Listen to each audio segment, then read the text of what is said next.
Good afternoon. My name is Larrisa Martinez, and I am delighted to be standing here as the valedictorian of the class of 2016.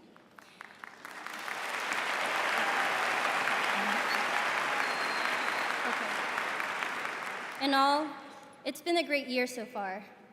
We are graduating today.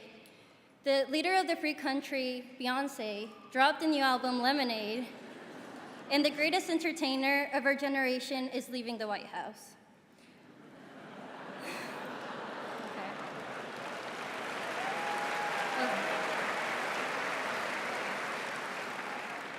First and foremost, I'd like to thank all of the parents and family members who were always there and who ensured that we would make it all the way to today. I'd also like to thank all of the faculty and staff at McKinney Boyd because this school wouldn't be the same without them. Now, I know some of you may be prepared to call me out, like Damien from Mean Girls, but I can assure you that I do in fact go here, even if 2/5 of you don't know of my existence. To each and every single one of you, I say thank you. You taught me that it's okay to be different and that there will always be people willing to overlook those differences and accept you for being yourself. You also taught me that it's okay to push people to the side when rushing to class. I would also like to give a special thanks to the people who have changed my life in one way or another and have stuck with me throughout the last 4 years. Ksenia Benson, Aubrey Johns, Montana Christofferson, Izzy Ramirez, Sarah Sage, and John Hank. I know I'm not always the easiest person to deal with, but thank you for being there when I needed you the most. Also, I want to thank my sister Andrea for giving me one more reason to keep going when it all seemed pointless. And finally, the person I am the most thankful for is my mother, Deyanira Contreras. You've been there with me through thick and thin. You are my best friends. While moms metaphorically move mountains for their children, you literally move countries for my sister and me. Every sacrifice you have made has been for us, and that's why everything I do for you. You are my #1 fan, and you never lost faith in me, even when I lost faith in myself. For that and many other things, I will be eternally grateful. Thank you, Mom.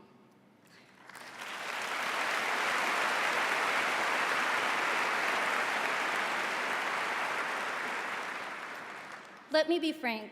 I am not going to stand up here and give you the traditional Hallmark version of a valedictory speech. Instead, I'd like to offer you a different kind of speech, one that discusses expectations versus reality. Many of you see me standing up here and assume that my life must be pretty great. My parents must be very proud. Nevertheless, I think it's important to note that those are only half-truths. Those are the expectations. My reality has been quite different. On July 11th, it will be exactly 6 years since I moved to McKinney from Mexico City, where I was born and raised. When people see me standing up here, they see a girl who's Yale-bound and who seems to have her life figured out. But that is far from the whole truth. So at this time, if I may, I'd like to convey my fair share of realities. Unexpected reality #1. At the age of 11, I was nothing more than a girl with an abusive and alcoholic father who had to depend on her mother's strength. A girl whose only dream was to someday become an American. A naive girl who thought that moving countries would solve all of the problems in her life. Unexpected reality #2. At the age of 12, I was faced with the task of having to embrace and fit into a new culture. Oftentimes, my intelligence was questioned due to my background. I was also faced with the task of giving up a part of my childhood to help raise my little sister, Andrea, while my mom worked from morning until late at night. School became my safe haven because despite not having internet, a washing machine, or even my own bed, I always had knowledge at my fingertips thanks to the library at my school. And not only that, but I also realized that that might be the only way I might be able to help my family. Although we do not all share the same struggles, and we haven't gone through the same hurdles throughout life, we do share some of the same sentiments. I know what it's like to be put down, to have your accomplishments acknowledged, to feel powerless. So at this time, I would like to commend each and every single one of you here for persevering through your own challenges, for being the resilient human beings you have proven to be, and for not letting any obstacle stop you from getting here today. We all have struggles we want to face on our own behind closed doors because we know that if people were to discover them, we would be at our most vulnerable state and never looked at the same way. Well, after all of these years, I have finally mustered up the courage to stand before you and share a struggle I've had to deal with each and every day. Unexpected reality number 3. I am one of the 11 million undocumented immigrants living in the shadows of the United States. I decided to stand before you today and reveal these unexpected realities because this might be my only chance to convey the truth to all of you that undocumented immigrants are people too. I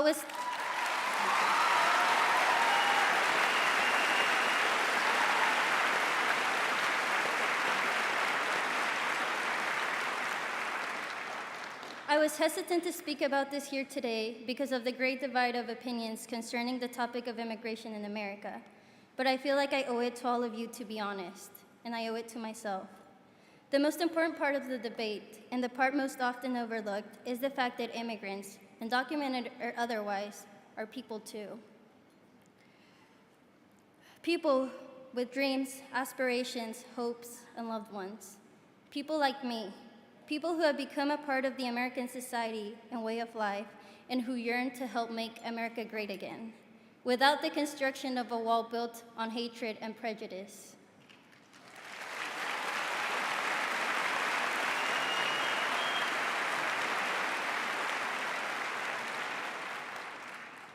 We are here without official documentation because the U.S. immigration system is broken, and it has forced many families to live in fear. I myself have been waiting 7 years for my application to even be processed. So I hope that all of you leave here today knowing that we are trying to do it the right way, but we don't know how. I ask for all of you to try to look beyond the way in which the media portrays us and the dehumanizing accusations that some politicians have made. I ask for you to please keep your hearts open and try to find love and understanding that makes us human. Because after all, we are people, just like you. While I can't predict the future and tell you how successful you're all going to be, by sharing my story, I hope to convince all of you that if I was able to break every stereotype based on what I'm classified as, Mexican, female, undocumented, first generation, low income, then so can you. We do not have to let expectations become our reality. I am no expert in this journey we call life, but I am living proof that beating the system is possible. We do not have to conform to the limitations that others put on us. There will always be people that judge us and set expectations based on their preconceived ideas of who they think we are and who they think we should be. However, we have the ability to prove them wrong. In those moments when you need a reason to continue moving forward, close your eyes and picture yourself in the future saying, "They told me I couldn't, so I did." Thank you.